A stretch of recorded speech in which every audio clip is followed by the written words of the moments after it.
order, and I call upon Councillor Hurley for our prayer and pledge today.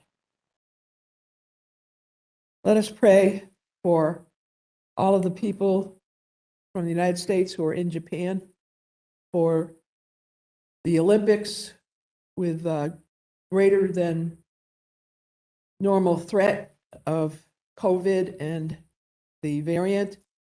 Let us also pray for the people of Massachusetts and the United States that this COVID variant gets under control as soon as possible. And if we have to go back to wearing masks, so be it. Amen. Amen. I pledge allegiance to the flag of the United States of America And to the republic for which it stands, one nation, under God, indivisible, with liberty and justice for all. Okay. Thank you. I recognize Councillor Ferreira for a motion to record advice and consent for the financial warrant. Second. Is a motion and a second? All in favor, say aye. Aye. I recognize Councillor Duff for a motion to record advice and consent for the pending list of notaries public and justices of the peace. So move, Governor. Second. There's a motion and a second. All in favor, say aye. Aye. Aye. I recognize Councillor Iannella for a motion to record advice and consent for the appointment of James Budreau to the position of Associate Justice of the Superior Court. Thank you.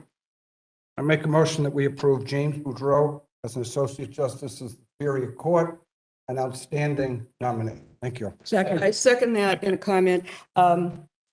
This is what we need in that court. This is someone, 30 years, who has had every type of case. He couldn't even tell me how many trials he had, how many cases he's had. He's had horrific murder cases, child abuse, child murders, and this is what we need. And we have to stop putting someone on like we did before with 6 years of 21 years on the Superior Court. This is what we need, and we got to give the message to the governor. Thank you very much. I'm proud to vote yes. Okay. All right, we may begin the roll call. Yes. Yes. Yes. Yes. With pleasure, yes. Yes. Yes. Yes. Okay, thank you. Thank you very much. I recognize Councillor Hurley for a motion to record advice and consent for the appointment of Sherquita HoSang as a member of the Parole Board to a term expiring on September 14, 2025. So moved. Second. There's a motion and a second. Comment, Lieutenant Governor. Yes, Councillor DePalo. Regarding this vote, I want to say that there's an urgent need for reform on the parole board because there is delayed justice, thus justice denied by inordinate delays in hearings. We continue locking people up on technical non-criminal violations. There's a failure to hold commutation hearings, only 2 in the last 6 years. And all of this perpetuates injustice. Black and Latino citizens face 30 days longer sentences than similarly situated white citizens. The parole board needs to be using, in my estimation, its power to address these injustices now. And yet there have only been 2 commutation hearings in the last 6 years. No taxpayer wants to be spending $70,000 per year to lock someone up because of the color of their skin. We also know that mental illness is prevalent and often undiagnosed or untreated. And we know that prison re-traumatizes until the trauma manifests in negative behavior. We should be concerned about how a parole board reacts when that behavior is in a petitioner's file. And this is a bipartisan issue. The Donald Trump Department of Justice says the Commonwealth routinely violates our citizens' civil rights in our Department of Corrections. People who need mental health counseling are having their problems exacerbated while in state custody because of the board's failure to hold hearings in a timely manner. And I want to see a nominee who's well-versed in the present board's function and has a vision for how it can improve. This nominee, in preparation for the hearing, had not read the Harvard study on racial disparities, was not familiar with the Legislative Commission on Structural Racism in the parole system, nor the Mass Bar Association's Clemency Task Force, nor the state auditor's audit of the parole board, nor the Department of Justice's report on Massachusetts Department of Corrections. And I believe this all starts in the juvenile system. I've worked with at-risk kids for most of my career. I've seen them re-traumatized in the name of tough love or accountability. This nominee worked for several years as a juvenile probation officer. And while I believe that this nominee and everyone in our juvenile system works for what they believe to be the best interest of the children, there's certainly more perspective on what that means, more than one. I think we need a therapeutic, personalized approach that considers the context of the child, and I think the parole board needs the same approach in dealing with petitioners. and numerous petitioners I spoke with, not merely the email discussed at the hearing, described the nominee's approach in her years as a juvenile probation officer as punitive. In my discussion with the nominee stated that they'd never seen an unfair, unjust condition placed on a child requiring assistance, formerly known as CHINS. Perhaps this depends on one's perspective of what's fair or just, but when conditions are placed on a child that brain science and environmental factors suggest the child cannot possibly meet, that to me is unfair and unjust. This nominee is a dedicated public servant who served the Commonwealth in integrity and is an exemplary member of the Sex Offender Registry Board, but I don't believe she's the person we need on the parole board at this urgent moment. I want to applaud the governor and administration for putting forward the first woman of color for any position since I've been on the council. I believe the administration is committed to diversifying the bench and boards and commissions, and I look forward to seeing a diverse pool of parole and judicial nominees going forward. Thank you, Lieutenant Governor. May I respond? Councillor Hurley. As it relates to the nominee, she is the first woman of color. She has a master's in social work. She is the kind of candidate that everybody said they wanted when Karen McCarthy got creamed, literally and figuratively. I put this on quickly because they have been out without a sixth member since March. And the one thing that not getting this nominee through will accomplish is further delays and further lack of justice with that seat being vacant. The other thing I would also indicate is under the rules of ethics, you do not have to use me as an example. My brother was a Springfield police officer. I would announce in every case, my brother was a Springfield police officer. Do you have any objection to me hearing this case? And I never had anybody object. You have to tell them that there's a potential conflict, and then it's up to them to decide one way or the other on that issue with her husband being a police officer. She did not know 4 months ago that she was going to get the job. She's got 5 kids. She's got a job that requires a lot of work and a lot of responsibility. And I think it's a mistake because you didn't get the cookie cutter, absolutely perfect description of a candidate.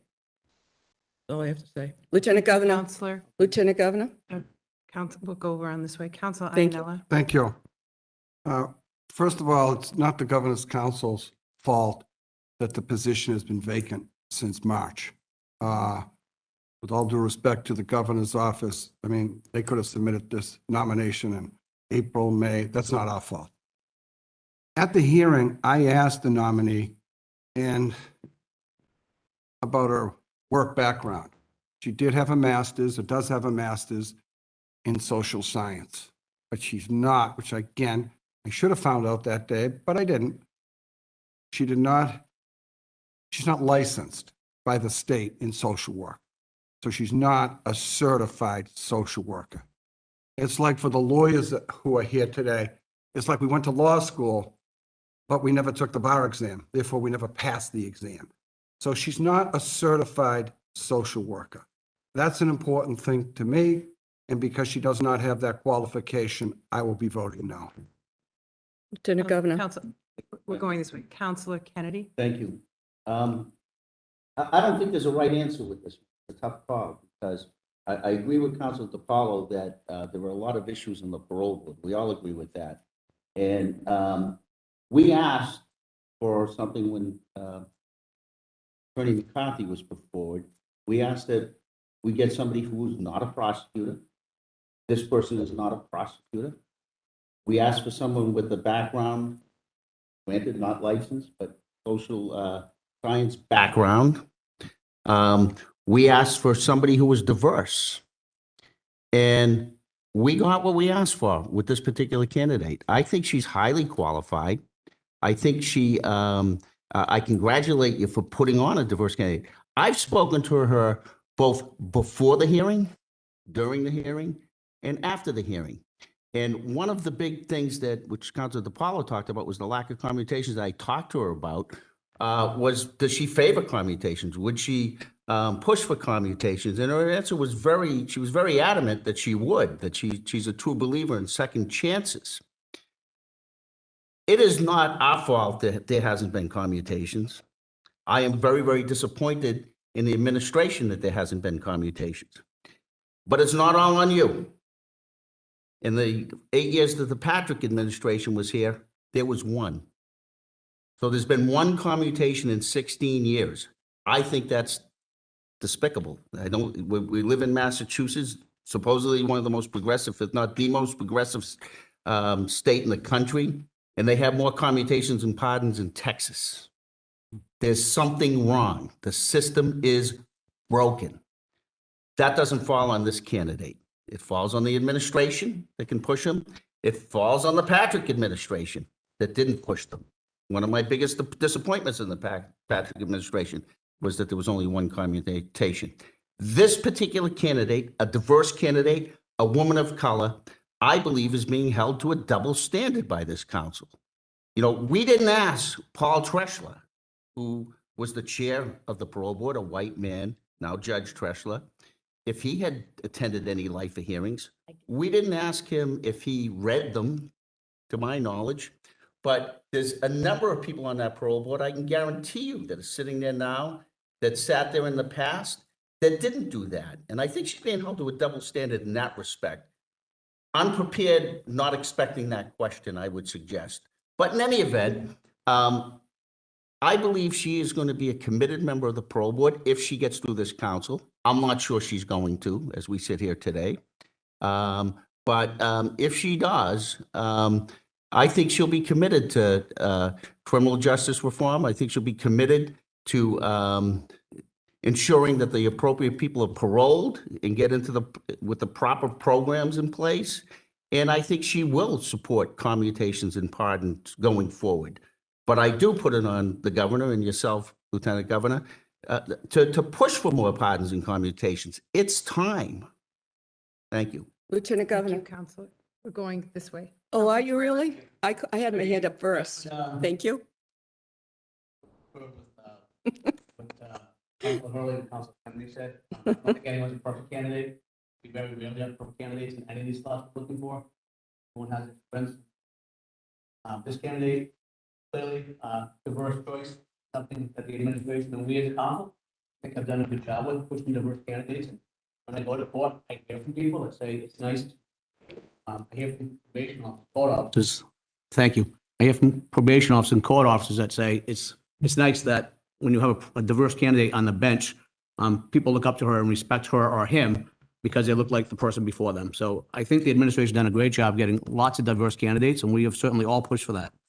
This woman speaks Spanish, which is a big plus. She's a foster parent. She has 5 children. She's a foster parent as a single mom. She has several degrees. I spoke to her at length. And what I've learned in life as a police officer, police chief, when I promoted people, is history is a good indication of the future.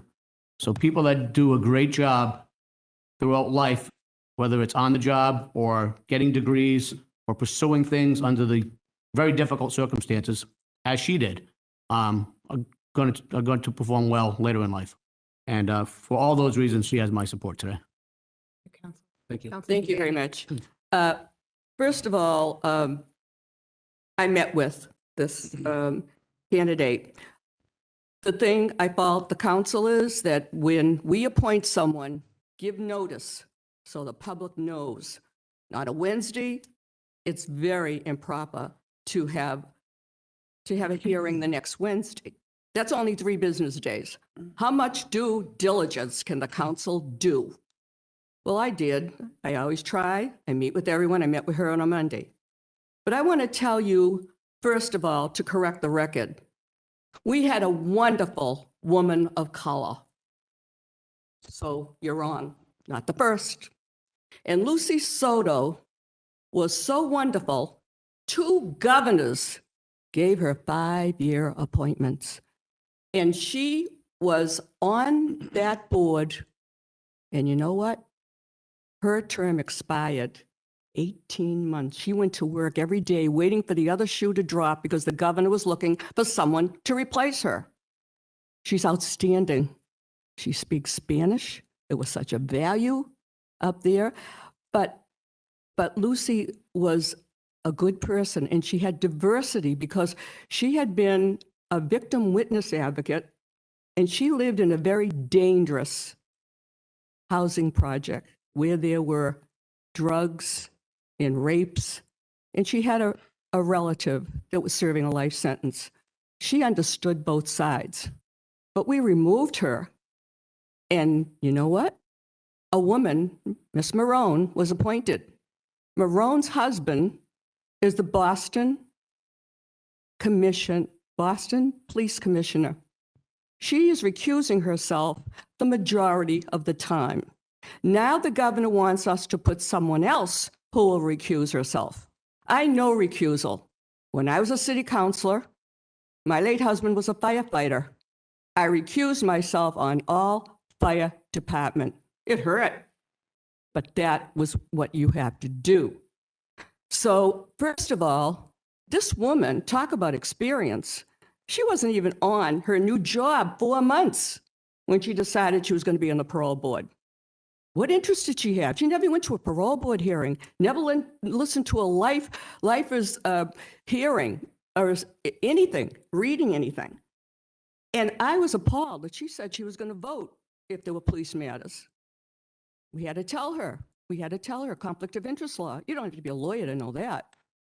And so she couldn't answer really things. She said yes to everything. Very good. But I want to tell you about temperament, which we all look for, and I know we look for it. But I do want to say this isn't something to talk about commutation and pardons. I've been fighting for them for years. We're talking about this person, okay? So put that aside. At the hearing, I had received a letter from a group of advocates, questions to be asked because they know this nominee. So I asked some of them. Councillor Jubinville asked a few of them. And so I'm fair. So I thought in fairness, I called her and I said, I'm going to send you the letter. And I want you to answer those questions. Write them out and I'll share them with the council. I says, because I might have paraphrased. I didn't ask all of them. She got angry. Why are you asking me to answer these questions you already asked? I says, no, I really didn't ask all the questions. She refused the councilors to have that information, okay? I have never got so much opposition, and it's amazing because people only found out in a few days. Imagine if we followed the past process as Councilor Chris knows that we always waited 2 weeks to have a hearing. Imagine how many more oppositions we would have. So, you know, this is not fair. This is not fair for justice sake. We removed Lee Gottenberg. He was used for 4 months for an unexpired term and wasn't reappointed. What a disgrace. You ask anyone that knows about parole. He teaches it. He is a mentor. He still talks to the board and they listen and they take advice. He's still sending all of us, still glossaries, how they change the glossary terms. He was removed. And so what do we have? We had a Miss McCarthy that came before us. All of a sudden, she had a breakdown. She started crying.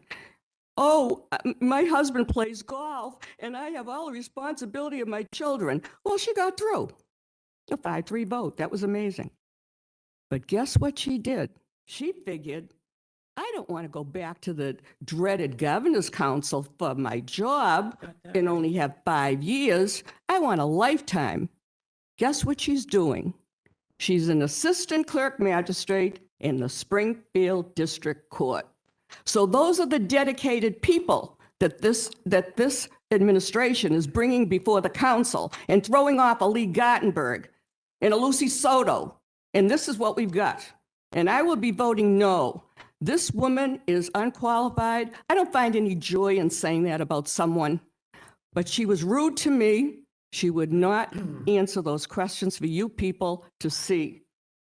And I will be voting no, and I'm begging begging to have people. Because you know what? The people, like, to bring someone like up her is a detriment to justice. And the citizens deserve better. And you know what? The justice systems deserves better.